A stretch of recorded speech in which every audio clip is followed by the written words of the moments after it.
बहुत समय पहले एक सुंदर दुनिया थी जिसका नाम था ल्यूमिना। हर सुबह सूरज आसमान में मुस्कुराते हुए उगता था। उसकी सुनहरी किरणें जंगलों, पहाड़ों और नदियों को प्यार से रोशन कर देती थीं और बच्चे खुले मैदानों में हंसते खेलते रहते थे। लेकिन एक दिन कुछ अजीब सा हुआ। सूरज की रोशनी धीरे धीरे कम होने लगी और फिर सूरज गायब हो गया। आसमान में बस एक शांत सी सांझ ठहर गई। फूल मुरझाने लगे, पक्षियों की आवाजें धीरे धीरे थम गईं। पूरी दुनिया जैसे सांस रोके खड़ी थी और ल्यूमिना खामोश हो गई। कहा जाता था कि सूरज की आत्मा एक रहस्यमयी रत्न में बंद है, सनस्टोन, लेकिन सदियों से कोई नहीं जानता था कि वो सनस्टोन कहाँ है।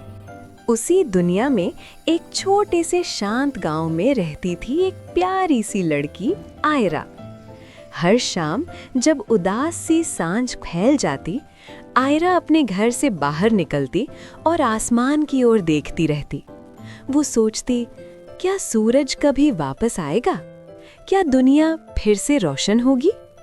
आयरा ने सूरज को कभी देखा नहीं था, लेकिन उसने उसकी कहानियां सुनी थीं। उसे पता था कि सूरज गर्मी, रोशनी और खुशियां लाता है। लोग डर गए थे, पर आयरा नहीं। वो मानती थी कि अंधेरे में भी उम्मीद जिंदा रहती है और शायद यही उम्मीद एक दिन दुनिया को फिर से रोशन कर दे। आयरा को याद था, वो अपनी दादी से पूछती कि सूरज कहाँ चला गया और कैसे वापस आएगा। तो उसकी दादी कहती थी, सूरज की रोशनी एक जादुई पत्थर में बंद है जिसे कहते हैं सनस्टोन। केवल एक सच्चा और बहादुर दिल ही उसे वापस ला सकता है। आयरा नहीं जानती थी कि वही चुनी हुई है। एक शाम जब आसमान पर हल्की सी सांझ छाई हुई थी, आयरा धीरे धीरे जंगल के पास पहुंची। चारों ओर सन्नाटा था, सिर्फ पत्तों की सरसराहट और ठंडी हवा की हल्की आवाज। तभी अचानक एक छोटा सा सफेद खरगोश उसके सामने उछल कर आ गया। आयरा रुक गई। उसने कभी ऐसा खरगोश नहीं देखा था। उसकी आंखों में जादू चमक रहा था। खरगोश ने आयरा की ओर देखा और धीमी रहस्यमयी आवाज में कहा, तुम ही हो। आयरा का दिल जोर से धड़कने लगा। उसे समझ नहीं आया कि ये सब क्या है, लेकिन उसे इतना जरूर महसूस हुआ, ये कोई साधारण मुलाकात नहीं थी। और उसी पल आयरा की जादुई यात्रा शुरू हो गई। आयरा उस खरगोश के साथ जादुई जंगल में आगे बढ़ी। पेड़ चमक रहे थे, हवा में रोशनी तैर रही थी। रास्ता मुश्किल था, लेकिन आयरा बहादुरी से चलती रही। दोनों के बीच एक सच्ची दोस्ती बन गई। जल्द ही उनके सामने एक टूटा हुआ पुल आया। आयरा डर गई, लेकिन खरगोश ने उसे हिम्मत दी। एक गहरी सांस लेकर आयरा आगे बढ़ी। कभी कभी बहादुरी सिर्फ एक कदम होती है। खरगोश आयरा को जंगल के और अंदर ले गया। तभी उनके सामने एक पुरानी रहस्यमयी गुफा दिखाई दी। गुफा के अंदर से ठंडी हवा आ रही थी और दीवारों पर अजीब सी चमकती आकृतियां बनी थीं। आयरा रुक गई। गुफा डरावनी लग रही थी, लेकिन खरगोश ने मुस्कुराकर कहा, आगे बढ़ने के लिए हिम्मत चाहिए। जैसे ही आयरा ने गुफा के अंदर कदम रखा, जमीन हिलने लगी, पत्थर रास्ता बदलने लगे और रोशनी बार बार बुझने लगी। आयरा डर गई, लेकिन उसने हार नहीं मानी। उसने अपनी आंखें बंद की, गहरी सांस ली और आगे बढ़ती रही, क्योंकि उसे पता था सच्ची रोशनी तक पहुंचने से पहले अंधेरे की परीक्षा देनी पड़ती है। अचानक झाड़ियों के पीछे से कुछ परछाइयां हिलने लगीं।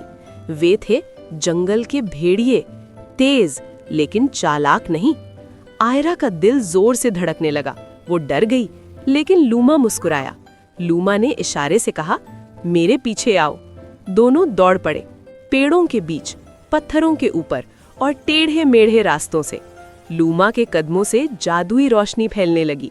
रास्ते बदल गए और भेड़िए गलत दिशा में भाग गए। आयरा हंस पड़ी। उसे डर नहीं रहा था। कुछ ही पल में वे एक सुरक्षित जगह पर पहुंच गए।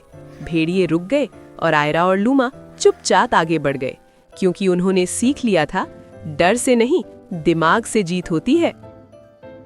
आखिरकार वे पहुंचे एक रहस्यमयी मंदिर में। मंदिर के बीचों बीच चमक रहा था सनस्टोन, लेकिन एक गूंजती आवाज आई, जो सूरज को वापस लाना चाहता है उसे बलिदान देना होगा। आयरा डर गई और बोली, मुझे क्या छोड़ना होगा? अपनी पहचान और अपने दोस्त को। आयरा की आंखों में आंसू आ गए। लूमा मुस्कुराया। लूमा बोला, चिंता मत करो, दुनिया जरूरी है। हिम्मत जुटाकर आयरा ने सनस्टोन को छू लिया। तेज रोशनी फैल गई, आसमान चमक उठा और तभी सूरज वापस आ गया। पेड़ हरे हो गए, फूल खिल उठे, लोग खुश हो गए, दुनिया फिर से जिंदा हो गई। आयरा अब अकेली थी, लेकिन उसका दिल खुश था। कभी कभी बच्चों को एक खरगोश दिखता जो सूरज की ओर देखकर मुस्कुराता, क्योंकि सच्ची दोस्ती कभी खत्म नहीं होती। बच्चों, ये कहानी हमें सिखाती है कि हिम्मत, दया और दोस्ती सबसे बड़ी ताकत होती है। अगर आपको कहानी पसंद आई हो तो लाइक, शेयर और चैनल को सब्सक्राइब करना मत भूलना।